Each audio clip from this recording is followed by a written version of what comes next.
A little time. Takes a little longer making it work. Oh, takes a little time. All right, so here's what we're gonna do. I'm gonna shut that off before I get a copyright infringement. All right. Pardon me. So I'll take you along on this if you want to see how it works, because the rest of it was kind of the same. So here we have the old door that I had framed in to the old greenhouse, and I'm just going to basically build and frame off of it and into, the existing here, what I have for ribs. So I apologize, it's probably not going to be overly entertaining. I'll do my best, but I'll just take you along. This is kind of all custom, hey, because nothing on here is the exact same. So and keep in mind, I don't really know what I'm doing, so I'm just going to slap this thing together and I'll show you how it goes. Stick with me.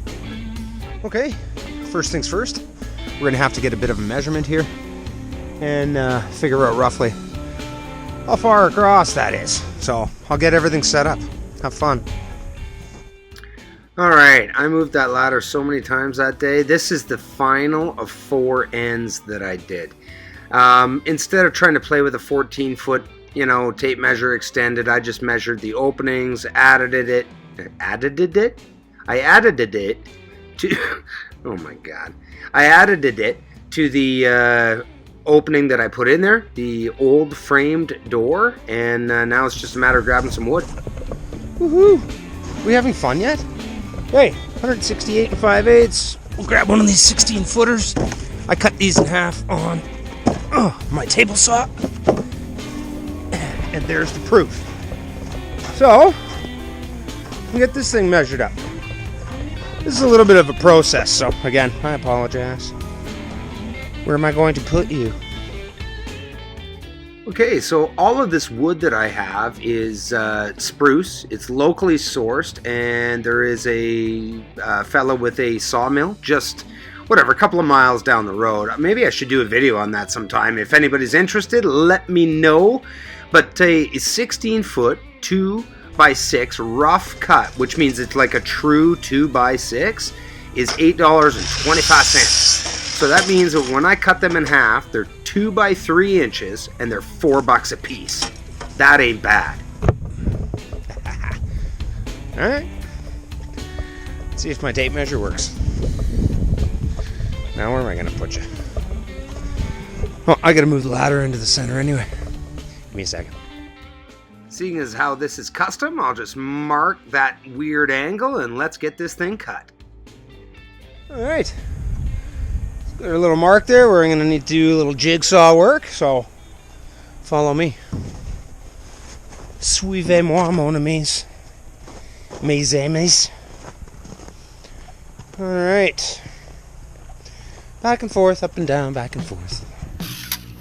Sweet jigsaw action. Yeah.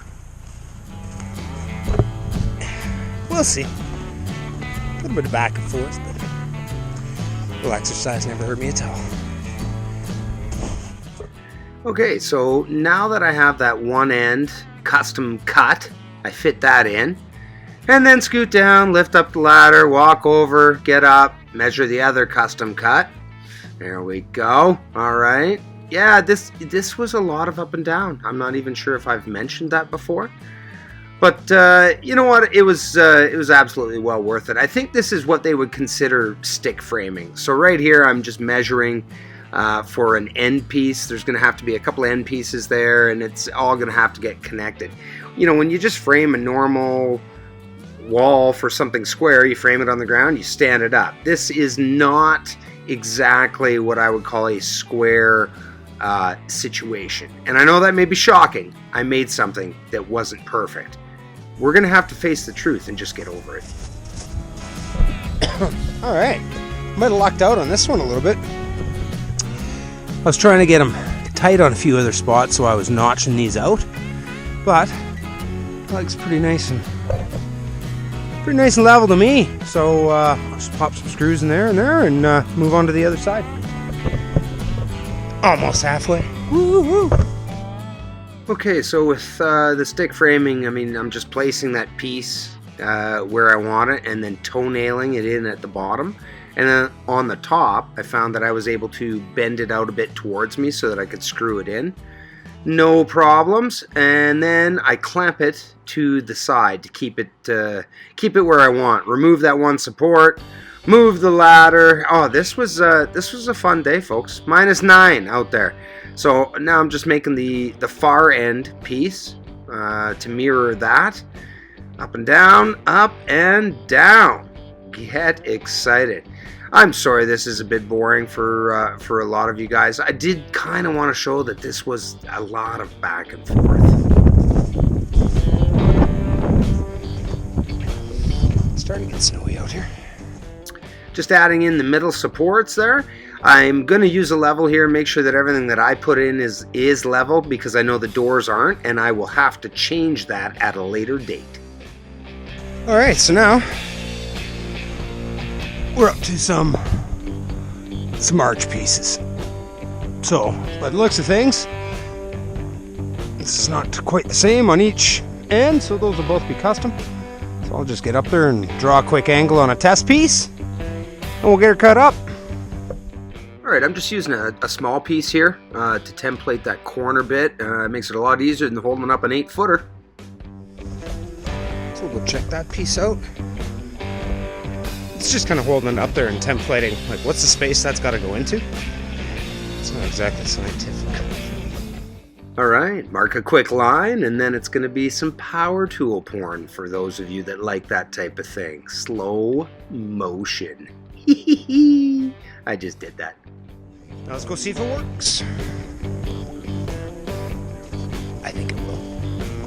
We'll make it work. How's that sound? Hope you're coming up the ladder with me. Woohoo! Alright. That's the wrong way. So we'll turn it around the right way. Let's say here. Looks like it follows that bar pretty much up. Okay, so I'll take an angle like that on a 8-foot board. So here we go. We're coming down. Ooh, I got one board left, and that's, holy cow, literally just scrap left. That's crazy. All right. So here's the thing. Once I get that up there, I mean, I'm pretty sure that's going to fit because I just templated it. I'm going to have to grab some string because I'm going to want to tie it up. So I think I'll put you guys on the inside for now. Okay, so just going to get up there again and then mark a center line there so that I know where those two boards should meet. All right, so based on the other bends that we've done, that is somewhere in and around a 19 degree. So I'll go ahead and get that cut right now, and whatever. You know what the saw looks like. Be back. All right, so with this other side templated, and guess that's it, eh? Template it and get the centerpiece cut. Screw them together and see what it looks like. Okay, repeating the process for the other side. A little test piece. Mark that off, head to the saw, cut the small piece. Get up that ladder again, fit it in there. Oh yeah, looks like it grew in that spot. Are you kidding me? Okay, go transfer that to an 8-foot piece. Attaboy. Move the ladder again. Test her out, mark it up. That's where it's supposed to meet. And it's about as easy as that, folks. I'm not very bright at this, and it worked out well for me. I will bring you with me. Okay, the easiest way that I found of putting that peak together was on the ground. So I put a couple 3 screws in there. I think one in the bottom. Yeah, there we go. Just to get that fairly solid. Stand that up on the ladder, wiggle it into place, and then screw it into place. So, that was a long day and -9, but I'm so happy with how much got done. Oh, alrighty, y'all. That's how I do it. I don't know. When it comes down to it, I'm going to take these doors out and reinstall them so that I can level them, because those were level to my old greenhouse. But guys, I think it's going to work.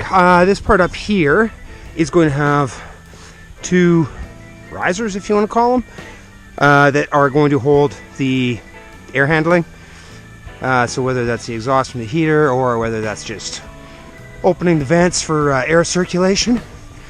And then I was kind of planning on putting a double layer of poly on the front and the back, just because it's sort of a one-time gig, right?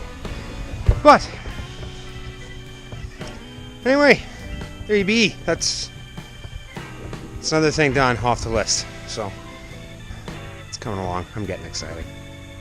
All right, here we go. Just a quick little wrap up here on what's been done on these things.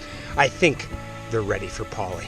So I've been out here in a little bit. That first part you guys saw was a little while ago when it was nice out, just like it is right now. I know it looks terrible, but it's actually really nice. It's not minus 30 or minus 35 or minus 38 or so. The back sides of these, I stick framed these as well, just the same as the front. This side, for whatever reason, I did sort of the thin side, the 2-inch, and did the 3 that way. Not 100% sure why I did that, but that's what I did. And each one of the ends is drilled and bolted right through on the top and on the bottom. They're not going anywhere. I did leave room for a door in case I ever make enough money for a nice BCS unit. You never know. That's like a tiller, a strimmer, tripper, ripper, earth rotal tilling thingamabobber dad. So, and then this one here, I did sort of, I guess, the proper way that you would do framing. I do want to do a double wall on the ends, just because it does get awfully chilly here for a little bit each year. But yeah, I mean, so that's the back. I don't know what to say. I mean, it's pretty basic. Still got to take a grinder and nip those off, I guess. But I don't know. I don't think it's going anywhere, to be perfectly honest. So I think we're ready for poly. From the edge of this board, bottom edge, to the bottom edge of that board should be 24 feet. These are 24-foot pieces of pipe that we bent, and we sunk them 6 inches in on each side, and these are 2x6s. So the poly that I ordered is 26 foot. So I should have a foot on each side. And I don't think when I put it on, I don't think I'm going to trim it. Just simply because I think it's too cold to put it on. And once it warms up in the greenhouse, that poly is going to get awfully flexible and droopy. So these doors are coming out. So essentially I'll just take a recip saw and cut that, get rid of that. I'll put some new jams in that are plumb. And I have a couple of doors here that I'll show you in a second that I got from a renovation job, or actually really from the dump. A home building company was dropping off a bunch of garbage. That thing is solid mahogany, and that is a man record. That door weighs far more than I do. And I'll show you these other doors. Got all my scrap wood cut up. I got all the posts that were sitting over there cut up. I just haven't been out to properly stack them, but whatever. I'll get a fire going here soon one of these days. Yeah, here's the doors. So, I mean, you know, at the end of the day, they were going from somebody's kitchen out into their backyard or garden, porch, whatever. Nice matching glass doors. So, I'm going to frame those in. And I mean, obviously, as most of you know, I'm not super big on aesthetics, but hey, if I got them, why not, hey? So, there you go. A couple of bolts in each one, holding it up. The top arches, I still need to take a self-tapping screw and secure those. That is what it is. I just wasn't doing that in minus 30. And then make some room for my vents. But yeah, other than that, it's coming along nicely. I think ideally the game plan would be, I'm not sure if you can see this power pole right here, but that bad boy right there, if I give them a call, I should be able to get a separate metered box put over here. And that means that I can finally have some power, because irrigation, running fans, running heaters, I mean, all of that takes a little of the electrical juice, if you will. So anyways, just a snowy day update. I believe I'm ready for poly. So who knows? If I hit the lottery, I'll have a video out on Polly going up right away. All right, guys. Thanks so much for watching. If you have, I know my channel's a little different than some. I'm not seeding as early as everyone's seeding and harvesting as early as everyone's harvesting and as late as they are. So bear with me. I'm trying to create a microclimate that I can compete with my British friends. So anyway, you folks have a great day, and we'll see you on the next one. Bye.